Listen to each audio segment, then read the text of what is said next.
கண்ணுல விளக்கெண்ணெயை போட்டு வெளியே கொண்டாங்க. விடக்கூடாது.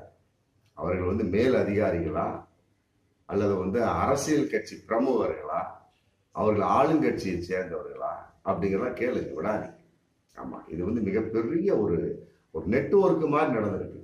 ஆமா, இத்தனைக்கு அரசு ஊழியர்கள், உண்மையான அமலாக்கத்துறை அதிகாரிகளே இந்த அளவுக்கு பண்ணான்னா, அப்புறம் சில சினிமாக்களை வர மாதிரி டூப்ளிகேட்லாம் என்ன மாதிரி பண்ணுவாங்க அப்படிங்கிற மிகப்பெரிய ஒரு கேள்வி இருக்கு இல்லையா?